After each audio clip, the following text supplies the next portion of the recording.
उत्तराखंड को मिला 2 अंतर्राष्ट्रीय आयोजनों की मेजबानी का गौरव। योग नगरी ऋषिकेश में होंगे कार्यक्रम। प्रदेश में नागरिकों की सहभागिता के लिए जुटे भाजपाई।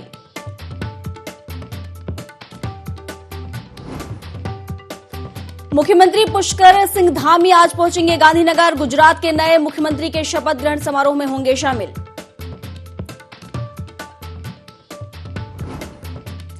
मुख्यमंत्री धामी ने की राज्य वन्य जीव बोर्ड की बैठक। इको सेंसिटिव जोन के मुद्दे पर सुप्रीम कोर्ट जाएगी सरकार। वन जीवों के हमले में मुआवजा राशि को बढ़ाया जाए। राज्य वन जीव बोर्ड की बैठक। अवैध पाए गए भवन पर चला बुलडोजर। विश्व प्रसिद्ध गंगोत्री धाम में अवैध अतिक्रमण के खिलाफ प्रशासन ने की कार्रवाई।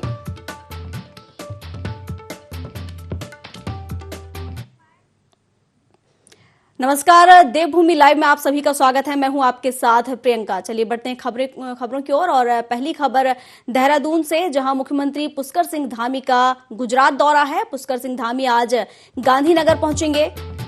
कल गुजरात के सीएम के शपथ ग्रहण समारोह में शामिल होंगे।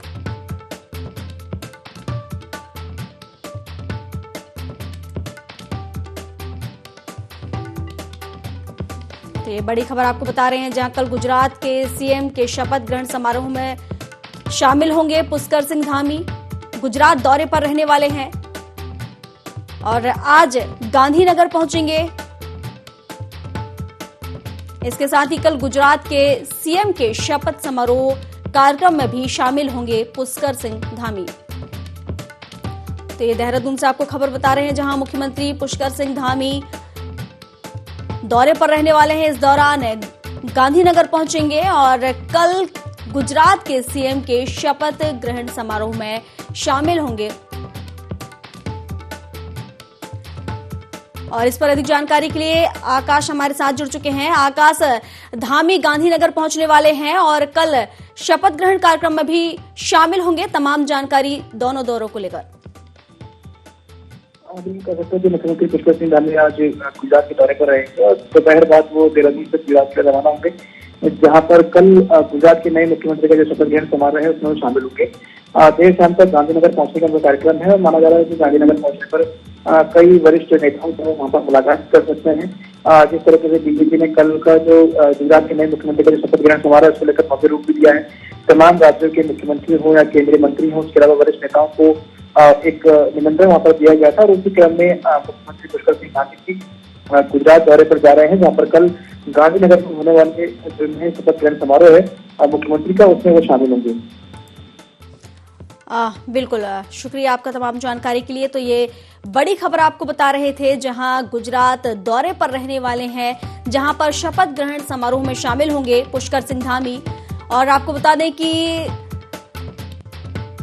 अभी बात करें पुष्कर सिंह धामी की, तो गांधीनगर दौरे पर पहुंचेंगे। इसके बाद कल वो पहुंचेंगे गुजरात, जहां पर शपथ ग्रहण समारोह में शामिल होंगे पुष्कर सिंह धामी।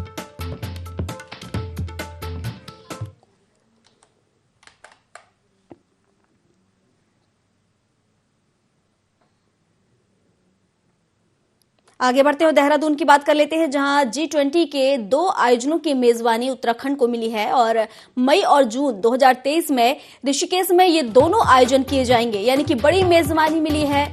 और 20 देशों के प्रतिनिधि इसमें शामिल होंगे। प्रदेश में नागरिकों की सहभागिता के लिए भाजपाई जुट रहे हैं। तो ये बड़ी खबर, जहां 20 देशों के प्रतिनिधि शामिल होंगे। G20 को लेकर जो बैठक की जाएगी उसकी अध्यक्षता भारत को मिल चुकी है। और अब इसी के तहत मई और जून में, यानी कि 2023 में ऋषिकेश में ये 2 आयोजन किए जाएंगे, जिसकी मेजबानी का गौरव उन्हें मिला है। यानी मई और जून 2023 में ऋषिकेश में ये आयोजन होंगे, जहां 20 देशों के प्रतिनिधि इसमें शामिल होंगे। और आकाश हमारे साथ लगातार एक बार फिर जुड़ चुके हैं, तो आकाश से जान लेते हैं। आकाश, देहरादून को बड़ी मेजबानी की, उत्तराखंड को कहें कि बड़ी मेजबानी की सौगात मिली है और G20 के जो 2 आयोजन हैं वो ऋषिकेश में किए जाएंगे। बिल्कुल कह सकते हैं कि जिस तरह से भारत को इस बार G20 सम्मेलन की मेजबानी मिली है, उसके बाद से लगातार कई ऐसे सम्मेलन जैसे कार्यक्रम है जो पूरे देश में आयोजित किए जाएंगे। तकरीबन ऐसी लंबी चौड़ी फेरी से 56 ऐसे कार्यक्रम है जो पूरे देश भर में आयोजित होने, और उत्तराखंड के लिए ये एक गौरव की बात है कि 2 कार्यक्रम, यानी कि योग नगरी जो ऋषिकेश से कहा जाता है, उसको 2 कार्यक्रमों की जो मंजूरी है वो मिली है, जिसमें 2 कार्यक्रम जो है वो आयोजित किए जाएंगे। और इसी बात पर कहीं ना कहीं गौरव की बात भी है कि जब देश में इतना बड़ा आयोजन कहीं ना कहीं हो रहा है, और इस दौरान इस तरह के कार्यक्रम की मेजबानी अगर मिलती है एक छोटे से प्रदेश को, तो एक बड़ी बात कहीं ना कहीं होती है। और इसी को लेकर के जिस तरीके से कल की जो बैठक में जिक्र हो कि G20 के सम्मेलन के जो 2 कार्यक्रम है वो देहरादून ऋषिकेश को मिले हैं, उसके बाद से ही कहीं ना कहीं जो आम लोग हैं वो काफी खुश हैं। और ऐसे कह सकते हैं कि 2 कार्यक्रमों के जरिए एक तरीके से उत्तराखंड की संस्कृति के अलावा पूरे देश की संस्कृति को दिखाने की कोशिश की जाएगी। और सही बात है कि योग नगरी ऋषिकेश कहा जाता है, और एक तरीके से अधिक मात्रा में जो है वहाँ पर योग जो है होता है। उसके अलावा भी अगर हम बात करें धार्मिक महत्व भी कहीं ना कहीं ऋषिकेश का है, तो ऐसी स्थिति में 2 कार्यक्रम मिलना काफी गौरव की बात है। और ये होता है कि तैयारियों को लेकर के चाहे प्रशासन हो, स्थानीय स्तर के लोग हो, या फिर बीजेपी के कार्यकर्ता हो, सभी को जुटने के लिए कहा गया है। और ऐसे कह सकते हैं कि उत्तराखंड के लिए ये गौरव की बात नहीं है कि जिस तरीके से 2 कार्यक्रमों की मेजबानी मिली है। उसके अलावा उत्तराखंड के लिए एक और भी अच्छी खबर ये भी है कि जिस तरीके से प्रधानमंत्री नरेंद्र मोदी का लोकल फॉर वोकल को लेकर के लगातार एक तरीके से उनका विचार आता है कि लोकल प्रोडक्ट को जो है बढ़ावा दिया जाए, इसी को लेकर के वन डिस्ट्रिक्ट वन प्रोडक्ट योजना भी लॉन्च की गई थी। तो ऐसे में उत्तराखंड का भी ये सौभाग्य है कि जो भी विदेशों से, यानी कि G20 सम्मेलन में जितने भी अतिथि आएंगे, उनको उत्तराखंड के प्रोडक्ट भी जो है गिफ्ट के तौर पर दिए जाएंगे। तो कह सकते हैं कि उत्तराखंड के प्रति प्रेम के साथ कहीं ना कहीं वो अगर बेटर की बात है, तो सही बात है कहीं ना कहीं उत्तराखंड का नाम भी रोशन होता है, और साथ ही साथ भी है। तो निश्चित बात है कहीं ना कहीं G20 सम्मेलन जहाँ देश के लिए गौरव की बात है कि भारत उसकी मेजबानी करेगा, तो वहीं उत्तराखंड की भी एक गौरव की बात है कि उसको भी एक छोटे प्रदेश होने के बावजूद भी जो है इस तरह की मेजबानी का जो मौका है वो मिला है। बिल्कुल आकाश, जैसे कि 20 देशों के जो प्रतिनिधि हैं वो इसमें शामिल होने वाले हैं, तो वाकई गौरव की बात है ये उत्तराखंड के लिए कि 2 आयोजन करने की उन्हें अवसर उन्हें ये मिल रहा है। और इसी के साथ अगर हम बात करें जैसे कि प्रदेश में नागरिकों की सहभागिता के लिए कहीं ना कहीं अब भाजपाई जुट चुके हैं, और अब उसके लिए कोशिश की जा रही है ताकि जो आयोजन होंगे उसमें नागरिकों की सहभागिता भी मिल सके। बिल्कुल, इस तरह से कह सकते हैं कि ये कोशिश है कि एक बड़े आयोजन की जिम्मेदारी जिस तरह से मिली है, तो सही बात है रहना की गौरव की बात है। इसमें आम लोगों की सहभागिता होना भी काफी जरूरी है। तो ऐसे में कोशिश अब ये है कि प्रदेश स्तर पर भी तमाम जो बीजेपी ने अपने कार्यकर्ताओं को जिम्मेदारी दी गई कि जो इतने बड़े जो आयोजन किए जा रहे हैं उसमें आम सहभागिता को भी जो है मौका दिया जाए, और लोगों को कहीं ना कहीं जागरूक किया जाए, बताया जाए किस तरीके से जो है भारत को इस बार जो है G20 सम्मेलन की जो है अनुमति मिली है, कहीं ना कहीं इस बार का जो प्रतिनिधि है वो भारत को मौका मिला है। तो सही बात है कहीं ना कहीं अन्य राज्यों में भी इस कार्यक्रम को हो रहा है। वैसे में उत्तराखंड में भी जो मेजबानी मिली है, तो सही बात है कि उसको भी लाभ जो है उठाया जाए और आम लोग भी इसकी सहभागिता में जो है जुट सके। बिल्कुल आकाश, जैसा कि भारत को G20 सम्मेलन की अध्यक्षता तो मिली ही है, लेकिन गौरव की बात यह है कि उत्तराखंड, जैसा कि उत्तराखंड को ये मौका दिया गया, ये अवसर दिया गया, ये वो स्थान है जिसे चुना गया है G20 सम्मेलन के लिए। काफी गौरव की बात है उत्तराखंड के लिए। वहां के जो उत्तराखंड वासी हैं उनमें किस तरह का उत्साह, क्योंकि यहाँ पर ये बड़ा आयोजन किया जा रहा है, और किस तरह की तैयारियां वहां पर? देखिए, बिल्कुल गौरव की बात भी है। निश्चित तौर पर कहीं ना कहीं उत्तराखंड के लिए जिस तरीके से कोशिश मिली है कि इतना बड़े आयोजन की जिम्मेदारी दी है, तो सही बात है कहीं ना कहीं के लिए शासन के लिए एक खुशी की बात हुई है, लेकिन आम लोगों के लिए भी एक अच्छी पहल कहीं ना कहीं यही है। जिस तरीके से कल इस बात की सूचना जैसी ही मिली है कि ऋषिकेश में 2 बड़े आयोजन जो है G20 सम्मेलन किए जाएंगे, इस बात से आम लोगों को रिस्पॉन्स की काफी अच्छा है। निश्चित रूप से कहीं ना कहीं अलग पहचान, क्योंकि ऋषिकेश की अलग पहचान योग नगरी की तौर पर नहीं है, लेकिन इस बड़े आयोजन करने से सही बात है कहीं ना कहीं लाभ जो है मिलता भी है। जिस तरीके से 20 देशों के अगर प्रतिनिधि इस सम्मेलन में भाग लेंगे, तो सही बात है कहीं ना कहीं 20 देशों में ऋषिकेश अपनी अलग पहचान बनाता हुआ और दिखाई देगा। और निश्चित तौर पर कहीं ना कहीं जिस तरह की कोशिश भी है कि ऋषिकेश को योग कैपिटल बनाया जा सके, और योग नगरी के नाम से मशहूर है, लेकिन इसको योग कैपिटल के साथ ही साथ देश नहीं विदेशों में भी अपनी अलग पहचान बनाने की कोशिश जो सरकार की तरफ से की जा रही है। तो कह सकते हैं कि इस तरह के आयोजन के बाद कहीं ना कहीं एक अलग पहचान जो है ऋषिकेश से मिलती हुई नजर आएगी, और लोगों में भी काफी इस बात को लेकर के है कि इतने बड़े आयोजन की जिम्मेदारी जो है उत्तराखंड जैसे राज्य को मिलती है। जी शुक्रिया आकाश आपका तमाम जानकारी के लिए। तो ये बड़ी खबर बता रहे थे। चलिए आगे बढ़ते हैं, जहां G20 के 2 आयोजनों की जो मेजबानी है वो उत्तराखंड को मिली है। ये दोनों आयोजन मई और जून 2023 में ऋषिकेश में होंगे। इसमें 20 देशों के प्रतिनिधि शामिल होंगे। भाजपा की राष्ट्रीय उपाध्यक्ष रेखा वर्मा ने प्रदेश पार्टी कार्यालय में हुई पदाधिकारियों की बैठक में इसकी जानकारी दी है। साथ ही उत्तराखंड को 2 कार्यक्रमों की मेजबानी मिलने पर प्रधानमंत्री मोदी के प्रति आभार भी व्यक्त किया है। भारत को 1 दिसंबर से G20 की अध्यक्षता मिली है, जिसके तहत 2023 में 18वां शिखर सम्मेलन भारत में होगा। इस सम्मेलन के उपलक्ष्य में देश भर के 56 स्थानों पर आयोजन होंगे। पार्टी के प्रदेश अध्यक्ष महेंद्र भट्ट ने कहा कि यह हमारे लिए गौरव की बात है कि इनमें से 2 कार्यक्रम उत्तराखंड की योग नगरी ऋषिकेश में आयोजित होंगे।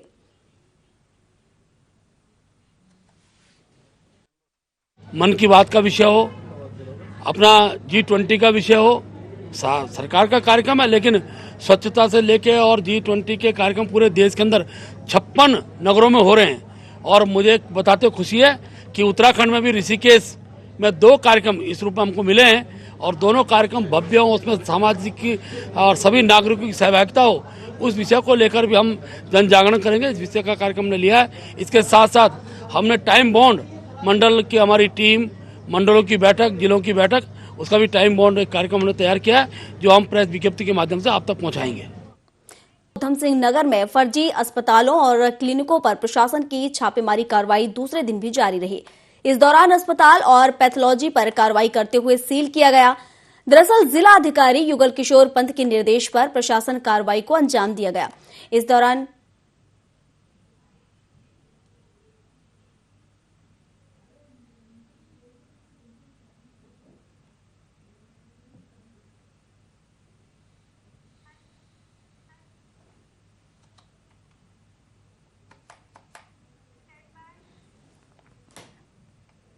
उत्तराखंड के पूर्व मुख्यमंत्री त्रिवेंद्र सिंह रावत लश्कर के HR डिग्री कॉलेज में आयोजित खेल प्रतियोगिता कार्यक्रम में पहुंचे, जहां उन्होंने यूनिफॉर्म सिविल कोड और कॉमन सिविल कोड विधेयकों पर बयान देकर कहा कि देश को तेजी से आगे बढ़ाने के लिए इस बिल का होना बेहद महत्वपूर्ण है।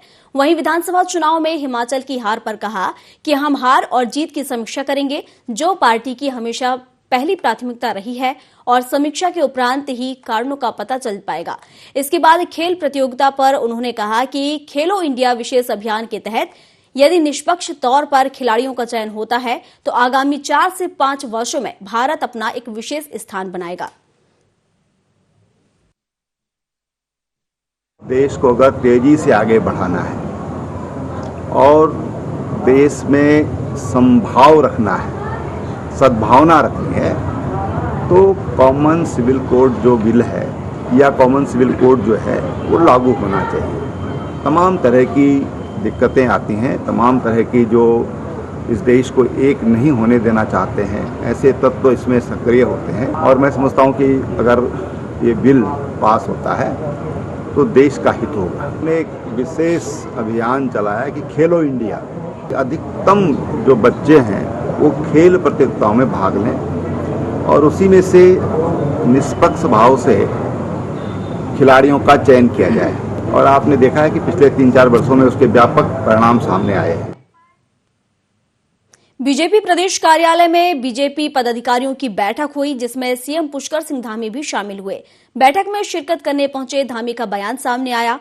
उन्होंने कहा कि प्रदेश अध्यक्ष महेंद्र भट्ट को जब से संगठन की कमान मिली है, उसके बाद यह पहली बैठक आज प्रदेश पदाधिकारियों की हो रही है। प्रदेश अध्यक्ष महेंद्र भट्ट के नेतृत्व में हरिद्वार में हुए पंचायत चुनावों में पार्टी ने सभी रिकॉर्ड तोड़ने का काम किया है। आज पदाधिकारियों की बैठक में भी आगामी चुनावों में पार्टी बेहतर प्रदर्शन को लेकर रणनीति तैयार करेगी। इसके लिए हम सभी पदाधिकारियों को शुभकामनाएं देते हैं। की बैठक चल रही है, नए पदाधिकारी बने हैं और आज चूंकि पूरे प्रदेश की टीम नई बन गई है, महेंद्र भट्ट जी के नेतृत्व में अभी उनके बनने के बाद पंचायत का चुनाव हुआ हरिद्वार का, जिसमें ऐतिहासिक विजयश्री हमको मिली है। आगे आने वाले समय के लिए जो हमारे निकाय के चुनाव हैं और लोकसभा के चुनाव हैं, उन चुनावों के लिए हमारे सभी कार्यकर्ता अपने अपने स्थानों पर जनहित के कामों को आगे बढ़ाएंगे, संगठन के कामों को आगे बढ़ाएंगे। आज उनकी पहली बैठक। उधम सिंह नगर की जसपुर नगरपालिका एक बार फिर सुर्खियों में है, जहां जसपुर नगरपालिका सभासदों ने एक नगर अध्यक्ष के पुत्र और अधिशासी अधिकारी के खिलाफ मोर्चा खोल दिया है। सभासदों का आरोप है कि लंबे समय से नगरपालिका में घोटाला हो रहा है, जहां 2016 में बनाए गए स्वागत द्वारों में समय समय पर मरम्मत के नाम पर लाखों रुपए का घोटाला किया गया है। साथ ही कहा कि 2018 में नगरपालिका की 14,50,000 की दुकान नीलाम की गई थी, जिसका 6.5 लाख रुपए जमा कर दिया गया था, लेकिन अध्यक्ष पुत्र और अधिकारियों की साठगांठ से जो पैसा था वो वापस कर दिया गया, जो नगरपालिका अधिनियम के विरुद्ध है, जिसको लेकर सभासदों ने इसकी शिकायत मंडलायुक्त और जिलाधिकारी से की है, जिसमें उन्होंने कार्रवाई का आश्वासन दिया है। हमने नगर पालिका में स्वागत द्वार लगे हुए हैं। 2016 में वो स्वागत द्वार पूरे नए 8 लाख रुपए के लगे थे। 2019 में उसकी मरम्मत 6.5 लाख रुपए की दिखाई गई है। आज उन्हीं स्वागत द्वारों की जो 8 लाख रुपए के नए लगे थे, उन्हीं स्वागत द्वारों को 14 लाख रुपए के मरम्मत के नाम पे पैसा गबन किया गया। अध्यक्ष पुत्र और अधिशासी अधिकारी नगर पालिका ने दुकान नीलाम की थी 14.5 लाख रुपए की, उसका 6.5 लाख रुपया जमा कर दिया था, जिसके नाम दुकान नीलाम हुई थी। लेकिन अध्यक्ष पुत्र और उस समय के अधिशासी अधिकारी के द्वारा उससे साठगांठ कर वो पैसा उसे वापस कर दिया गया है, जो बिल्कुल धारा नगर पालिका अधिनियम के बिल्कुल विरुद्ध है। हमने डीएम साहब और कमिश्नर साहब से मुलाकात की है। उन्होंने हमें पूरा आश्वासन दिया है कि जल्द से जल्द इस पर जांच बैठाकर जो भी कड़ी से कड़ी कार्रवाई की जाएगी। नगर पालिका में जितनी अनियमितताएं हो रही हैं उसके बारे में उन्हें बताया। स्वागत द्वार लगे हुए हैं नगर पालिका के सीमा के अंतर्गत, उसमें बहुत धांधलीगर्दी हो रही है, क्योंकि जब 2016-17 में तीनों गेट लगे थे, शायद इनका नए गेटों का जो निर्माण हुआ है शायद 6 से 7 लाख के बीच का निर्माण हुआ है। उसके बाद इनका जो है सौंदर्यकरण 18-19 में किया गया। बस स्टैंड पर दुकानें बनी थी नगर पालिका की, उसमें नीलामी हुई थी। जो एक ऐसी कोटे की दुकान थी वो 14 या 14.5 लाख की दुकान वो नीलामी पर गई थी। उसमें बोलीदाता ने लगभग 6 या 7 लाख रुपए जमा कर दिए थे, और जमा करने के बाद 5-6 साल बाद उसके वो जो 6 या 7 लाख के उनको वापसी कर दिया है। हमारी जो चेयरमैन के जो पुत्र हैं उनकी मिली भगत से अपना उसको भी वापसी कर दिया है, जिससे हमारे राजस्व की हानि हुई है, हमारे नगर पालिका को नुकसान पहुंचाया जा रहा है। उत्तराखंड में वन्य प्राणियों के हमले में मृत्यु होने पर राहत राशि को बढ़ा दिया गया है। अब मृतक के परिवार को 6 लाख रुपए की राहत राशि दी जाएगी। साथ ही घायल होने पर अब 1 लाख रुपए आर्थिक सहायता राशि दी जाएगी। दरअसल सीएम धामी की अध्यक्षता में सचिवालय में वन्यजीव बोर्ड बैठक आयोजित की गई थी, जिसमें इस पर निर्णय लिया गया है।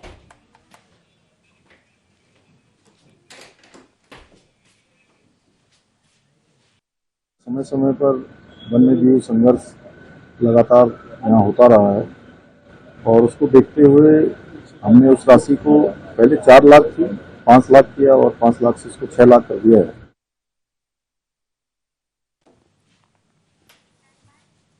उत्तराखंड के सिडकुल इंडस्ट्रियल एरिया में एनजीटी के नियमों का खुलेआम उल्लंघन किया जा रहा है। बड़ी बड़ी कंपनियों द्वारा ग्रीन बेल्ट को पार्किंग बना दिया गया है। इसी तरह गाड़ियों को भी पार्किंग में खड़ी न करने के बाद कहीं भी खड़ी कर दिया जाता है, जिससे वाहन चालकों को परेशानी हो रही है। बता दें, सिडकुल में ग्रीन बेल्ट के लिए भूमि आरक्षित की गई है ताकि पर्यावरण संतुलन बना रहे, लेकिन इस जमीन पर उद्योगपतियों ने कब्जा कर ग्रीन बेल्ट में अवैध तरीके से पार्किंग बना डाली है।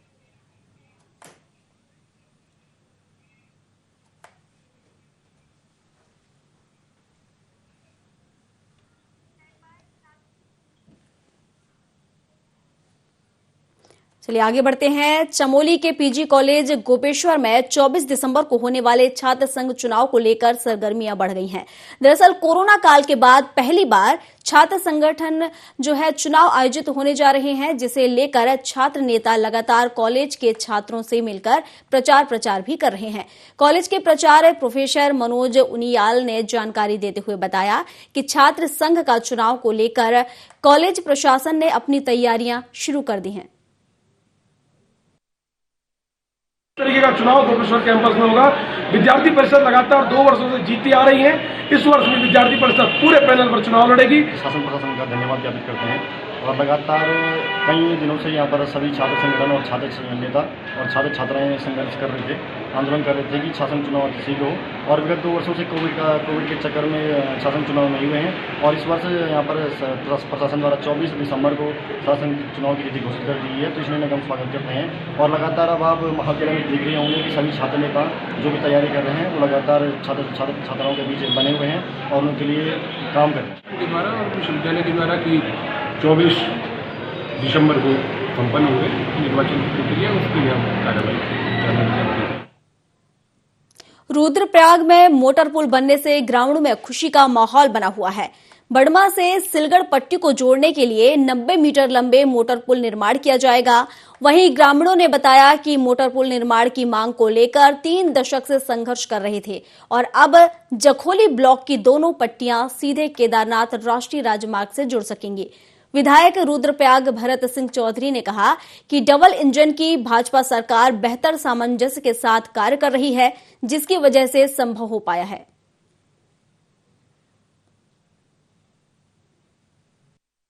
पहले भी इसकी स्वीकृति हुई थी, लेकिन विभाग की लापरवाही के चलते कार्य प्रारंभ नहीं हो पाया और इसके निर्माण का जो कार्य है वो विश्व बैंक की जो परियोजना है उसको सौंप दिया गया है। तो मैं उम्मीद कर सकता हूँ कि बहुत जल्दी पुल का निर्माण यहाँ पर होगा।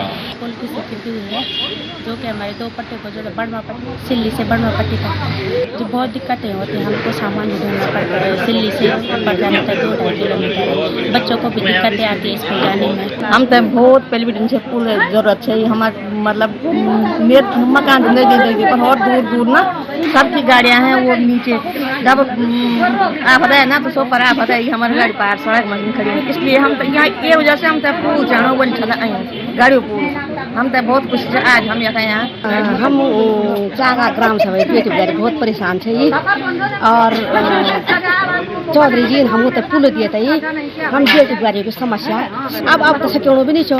अब हम नेपाली में दियों बैठा जरा पर परेशानी बच्चों स्कूल भी छे और अब बीमारी वाला आदमी भी तनी बीमार आदमी एज भी नहीं सकना, हम भी अब बूढ़े पे हम भी नहीं सकना एज तने और बहुत समस्या हम तो होनी चाहिए। और बहुत बहुत धन्यवाद हम चौधरी जी।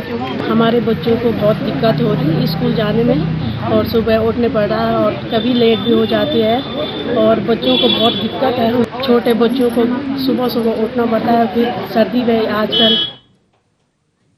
रुड़की के दौलतपुर में खुली बैठक का आयोजन किया गया, जिसकी अध्यक्षता मुख्य विकास अधिकारी प्रतीक जैन ने की।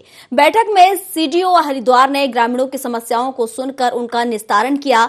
इस दौरान ज्यादातर शिकायतें जमीन, राशन कार्ड और पीने के पानी से संबंधित आईं। साथ ही बारात घर पार्क में अतिक्रमण की शिकायत पर मुख्य विकास अधिकारी प्रतीक जैन ने पार्क से तुरंत कूड़ा हटाने के निर्देश भी दिए।